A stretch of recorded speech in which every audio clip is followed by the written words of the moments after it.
ಘೋರ ದುರಂತದಲ್ಲಿ software engineer ನವ್ಯ ಸಾವು. ಹಾಸನದ ಚನ್ನರಾಯಪಟ್ಟಣದಲ್ಲಿ ವಾಸವಾಗಿದ್ದಂತಹ ನವ್ಯ ಕುಟುಂಬ ಬೆಂಗಳೂರಿನಲ್ಲಿ ಸಾಫ್ಟ್ವೇರ್ ಎಂಜಿನಿಯರ್ ಆಗಿದ್ದಂತಹ ನವ್ಯ ಬೆಂಗಳೂರಿನಿಂದ ನಿನ್ನೆ ಬಸ್ ಅನ್ನ ಹತ್ತಿ ಹೊರಟಿದ್ದಂತಹ ನವ್ಯ ರಾತ್ರಿ ನಡೆದ ಘೋರ ದುರಂತದಲ್ಲಿ ನವ್ಯ ಸಜೀವವಾಗಿ ದಹನವಾಗಿದ್ದಾರೆ. ನವ್ಯ ಸಾವಿನಿಂದ ಕುಟುಂಬದಲ್ಲಿ ಶೋಕ ಮಡುಗಟ್ಟಿದೆ. ನನ್ನ ಮಗಳು ರಾತ್ರಿಯಿಂದ ಕಾಣಿಸ್ತಾ ಇಲ್ಲ, ಭಯವಾಗ್ತಾ ಇದೆ. ಮಾನಸ, ನವ್ಯ, ಮಿಲನ ಮುರುಡೇಶ್ವರಕ್ಕೆ ಹೋಗಿ ಬರ್ತೀವಿ ಅಂತ ಅಂದಿದ್ರು. ನಮ್ಮ ಮನೆಯವರು ಇದೀಗ ತುಂಬಾ ಆತಂಕದಲ್ಲಿದ್ದಾರೆ ಅಂತ ಹೇಳಿ ಗ್ಯಾರಂಟಿ ನ್ಯೂಸ್ಗೆ ನವ್ಯ ತಂದೆ ಮಂಜಪ್ಪ ಹೇಳಿಕೆಯನ್ನ ಕೊಟ್ಟಿದ್ದಾರೆ. ಏನ್ ಹೇಳಿದ್ರು ನವ್ಯ ಅವರ ತಂದೆ, ಬನ್ನಿ ಕೇಳ್ತಾ ಹೋಗೋಣ. ನೋಡಿ, ದೃಶ್ಯಾವಳಿಗಳಲ್ಲಿ ಗಮನಿಸ್ತಾ ಇದ್ದೀರಲ್ಲ, ಏಕೆಯೇ ನವ್ಯ ಸಜೀವವಾಗಿ ದಹನವಾಗಿದ್ದಾರೆ ಅನ್ನುವಂತಹ ಮಾಹಿತಿ ಸಿಗ್ತಾ ಇದೆ. ತಂದೆಯ ಆಕ್ರಂದನ ಮುಗಿಲು ಮುಟ್ಟಿದೆ. ಎಲ್ಲಿ ಹೋದ್ಲು ನನ್ನ ಮಗಳು, ಏನಾದ್ಲು ನನ್ನ ಮಗಳು ಅಂತ ಹೇಳಿ ತಂದೆ ರೋಧಿಸ್ತಾ ಇದ್ದಾರೆ. ಮನೆಯವ್ರಿಗೆ ಏನು ಹೇಳೋದು ಅಂತ ಹೇಳಿ ಒಂದು ಕಡೆ ಮಾತೇ ಬಾರದ ಪರಿಸ್ಥಿತಿ ನಿರ್ಮಾಣ ಆಗ್ಬಿಟ್ಟಿದೆ.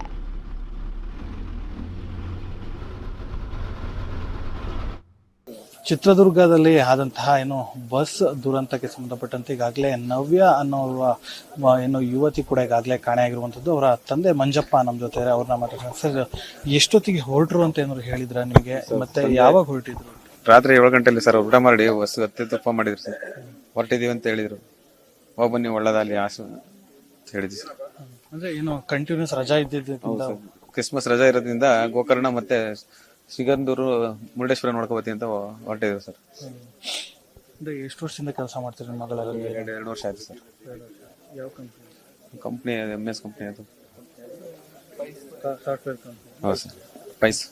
ನೀವು ಮೂಲತಃ ಚನ್ನರಾಯಪಟ್ಟಣ ಸರ್. ಚನ್ನರಾಯಪಟ್ಟಣ ಸರ್. ಯಾರ್ಯಾರು ಹೊರಟಿದ್ರು ಅಂತ ಏನಾದ್ರು ಹೇಳಿದ್ರ ಸರ್? ಅದೇ ಅವ್ರು 3 ಜನ ಹೊರಟಿದ್ರು ಸರ್. ಮಾನಸ, ಮಿಲನ, ನವ್ಯ 3 ಜನ ಹೊರಟಿದ್ರು ಸರ್.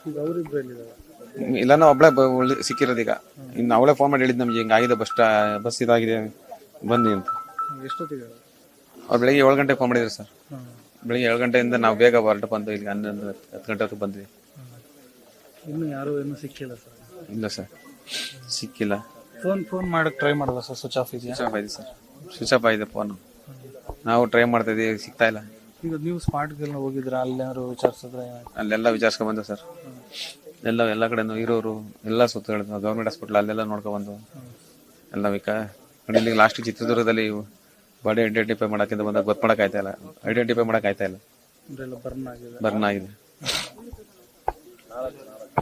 ಸರ್, ಅಂದ್ರೆ ಈಗ ನಿಮ್ಮ ಮನೆಯವರೆಲ್ಲ ಏನ್ ಹೇಳ್ತಾರೆ? ಫುಲ್ ಆತಂಕದಲ್ಲಿದ್ರೆ ಹೇಗೆ? ನಮ್ಮ ಮಿಸ್ಸಸ್ ಫುಲ್ ಪ್ರೆಗ್ನೆಂಟ್ ಇಲ್ಲ. ಅವ್ರಿಗೆ ಇಬ್ರು ಮಗ ಒಂದು. ಅವಳು ಇಬ್ರು ಸಾಫ್ಟ್ವೇರ್ ಇಂಜಿನಿಯರ್. ನಾವು ಕ್ಯಾಂಟೀನ್ ಮಾಡಿ ಓದಿಸಿದ್ವಿ ಇಬ್ರು ಇಂಜಿನಿಯರ್. ಈಗ ಇಲ್ಲಿ ಐಡೆಂಟಿಫೈ ಮಾಡಿದ್ರ ಸರ್? ಹೋದ ಸರ್, ಮಾಡಕ್ ಆಯ್ತಲ್ಲ ಅದು. ಗೊತ್ತಮಾಡಕ್ ಆಯ್ತಲ್ಲ, ಕಂಡಿಡಿಯಕ್ ಆಯ್ತಲ್ಲ ಅದು. ಕಂಡಿಡಿಯಕ್ ಆಯ್ತಲ್ಲ. ಡೌಟ್ ಇದೆ. ಮತ್ತೆ ಮೋಸ್ಟ್ಲಿ ಅಲ್ಲಿ ಇಬ್ರು ಇರೋದು ಅವರೇ ಅನ್ಸುತ್ತೆ. ಈಗ ಗೊತ್ತಮಾಡಕ್ ಆಯ್ತಲ್ಲ ನಮಗೆ. ಪೊಲೀಸರು ಏನಂತ ಹೇಳಿದ್ರ ಅಥವಾ ಅವರ ಏನಾದ್ರು ಮಾಹಿತಿ ಕೊಟ್ಟಿದಾರ? ಇಲ್ಲ, ಅವ್ರು ಫೋನ್ ಮಾಡ್ತಾ ಇದಾರೆ ಆಗ್ಲಿಂದ. ನಿಮ್ಗೆ ಏನಾರ ಫೋನ್ ಬಂದಿದ್ಯಾ ಏನು ಅಂತೆಲ್ಲ ಕೇಳಿದ್ರು. ಫೋನ್ ಬಂದಿಲ್ಲ. ಅವರು ಐಡೆಂಟಿಫೈ ಮಾಡಕ್ ಮಾಡಿದ್ರಲ್ಲ. ಸರ್, ಈಗ ಬಸ್ ಹತ್ತಿರೋದಂತೂ ಸತ್ಯ ಅಲ್ವಾ? ನೆನೆ ಪ್ರಾಮಿಸ್ ಸರ್. ಬಟ್ ಹೆಂಗ್ ಮಿಸ್ ಆಗಿದ್ದಾರೆ? ಅದು 3 ಜನದಲ್ಲಿ ಒಬ್ಳು ಉಳಿದಿದ್ದಾಳಲ್ಲ. 3 ಜನ ಹಿಂದೆ ಮುಂದೆ ಬಸ್ ಹಿಂದೆ ಇಲ್ಲ ಇಷ್ಟೇ ಹಿಂದೆ ಮುಂದೆ ಸೀಟಲ್ಲೇ ಕೂತಿದ್ದಾರೆ. ಎಷ್ಟು ದಿನ ಹೋಗ್ತೀವಿ ಅಂತ ಏನಾದ್ರು ಹೇಳಿದ್ರ ಸರ್? ಸರ್ 2 ಡೇಸ್ 3 ಡೇಸ್ ಅಲ್ಲಿ ಬರ್ತೀವಿ ಅಂತ ಹೇಳಿದ್ರು ಸರ್. ಸೋಮವಾರ ಬರ್ತೀವಿ ಅಂತ ಹೇಳಿದ್ರು. ಸೋಮವಾರ ಸಂಡೇನೆ ಬರ್ತೀನಿ ಅಂತ ಹೇಳಿದ್ರು. ನೀವು ಕೊನೆಯದಾಗ ಯಾವಾಗ ಅಂದ್ರೆ ಮಗಳು ಮನೆಗೆ ಬಂದಾಗ್ಲೇ ನೋಡಿದ್ರಿ? ಹೌದು ಸರ್. ಶನಿವಾರ ಭಾನುವಾರ ಎಲ್ಲ ಮನೇಲೇ ಇದ್ದು. ರಜಾ ಇದ್ದಾಗೆಲ್ಲ ಶನಿವಾರ ಭಾನುವಾರ ವೀಕ್ಲಿ ಬರ್ತಿದ್ರು. ಇಷ್ಟು ನವ್ಯ ಅವರ ತಂದೆ ಮಂಜಪ್ಪ ಅವರ ಮತ್ತು ಅಂದ್ರೆ ನಮಗೂ ಕೂಡ ಸಾಕಷ್ಟು ಆತಂಕ ಆಗ್ತಿದೆ. ಮನೆಯಲ್ಲೂ ಕೂಡ ಸಾಕಷ್ಟು ಆತಂಕವನ್ನ ವ್ಯಕ್ತಪಡಿಸ್ತಿದ್ದಾರೆ ಅನ್ನೋ ಮಾತನ್ನು ಸಹ ಅವರು ಹೇಳ್ತಾ ಇರುವಂತದ್ದು. ಕ್ಯಾಮ್ರಾ ಪರ್ಸನ್ ವಿನಯ್ ಜೊತೆ ಅಜಯ್, ಗ್ಯಾರಂಟಿ ನ್ಯೂಸ್, ಬೆಂಗಳೂರು.